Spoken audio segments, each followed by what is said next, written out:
பருத்தி இறக்குமதிக்கான 11% வரி விலக்கு ஆயத்த ஆடைகள் துறையில் பெரும் வரவேற்பை பெற்றுள்ளது. இதுகுறித்து இந்த செய்தி தொகுப்பில் பார்க்கலாம். உலகில் மிகப்பெரிய அளவில் பருத்தியை உற்பத்தி செய்யும் நாடுகளில் ஒன்றாக இந்தியா திகழ்ந்து வருகிறது. இந்தியாவில் வழக்கமாக அக்டோபர் தொடங்கி ஏப்ரல் மாதத்துடன் பருத்தி அறுவடை முடிந்துவிடும். இதனால் ஏப்ரல் முதல் செப்டம்பர் வரையிலான மாதங்களில் உள்நாட்டு சந்தைகள் பருத்தி இருப்பு குறைந்து ஆண்டுதோறும் விலை கடுமையாக உயரும் சூழல் இருந்து வருகிறது. இந்த காலகட்டங்களில் மத்திய மாநில அரசுகள் பருத்திக்கான இறக்குமதி வரியை தற்காலிகமாக நிறுத்தி வைத்து நடவடிக்கை எடுத்து வருகின்றன. அந்த வகையில் இந்த ஆண்டும் இந்த நடவடிக்கை அரசுகளால் மேற்கொள்ளப்பட்டுள்ளன.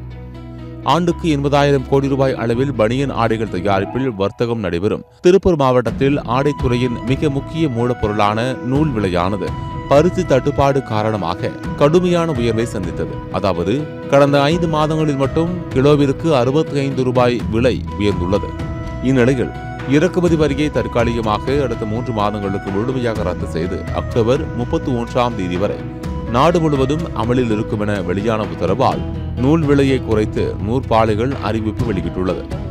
இந்த வரி விலக்கு ஏற்றுமதியை அதிகரிப்பதுடன் ஜவுளித்துறையில் பணிபுரியும் லட்சக்கணக்கானோரின் வேலை வாய்ப்பையும் பாதுகாக்க உதவும் என ஜவுளித்துறையினர் நம்பிக்கை தெரிவித்துள்ளனர். இது தொடர்பாக திருப்பூர் ஏற்றுமதியாளர் சங்க நிர்வாகி திருக்குமரன் மற்றும் பருத்தி வியாபாரி பிரசன்னா ஆகியோர் நமது செய்தியாளரிடம் கூறுகையில், மத்திய அரசு இறக்குமதி வரியை ரத்து செய்தது மகிழ்ச்சி அளிக்கக்கூடிய விஷயமாக அமைந்துள்ளதாகவும், நூல் விலையை தொடர்ந்து கட்டுக்குள் வைத்திருக்க மாநில அரசு பருத்தியை நேரடியாக கொள்முதல் செய்து நூற்பாலைகளுக்கு வழங்கும் பட்சத்தில் விவசாயிகள் வாழ்வாதாரம் காக்கப்படும் என்றும் தெரிவித்த அவர்கள் தொடர்ந்து தெரிவிக்கையில், இதனால பாத்தீங்கன்னா இனி வருங்காலங்களில் பஞ்சு விலை கம்மியாகிறங்காட்டி நூல் விலை கம்மியாகும். பழைய வரகார சுமூகமான சூழல் ஏற்பட்டு தொழில் வந்து டெக்ஸ்டைல் கார்மெண்ட் இண்டஸ்ட்ரியில கொஞ்சம் நார்மலாக நடக்கும். இது கொஞ்சம் நூல் விலை ஒரு கண்ட்ரோலபிளா இருக்கிறது வந்து என்னைக்குமே தொழில்துறைக்கு வந்து ஒரு ஸ்மூத்தா போறதுக்கான ஒரு வழிமுறை. இனி வரும் காலங்கள்ல இது வந்து இன்னும் குறையும். ஏன்னா பஞ்சு வரத்து ஏன்னா இறக்குமதியை செய்யறதுக்கு இன்னொரு 60-70 நாள் ஆகும். அதுக்கு முன்னாடியே பஞ்சு நிறைய பாசிட்டிவ் சைன்ஸ் வர்றதுனால கண்டிப்பா வரும் காலங்கள்ல குறையும்.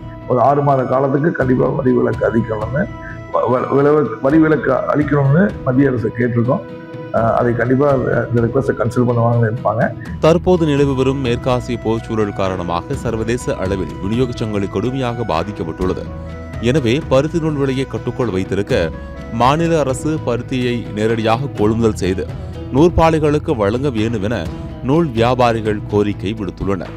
சத்தியம் தொலைக்காட்சியின் செய்திகளுக்காக திருப்பூர் மாவட்ட செய்தியாளர் ஜெர்ரியுடன் செய்திக்குழு.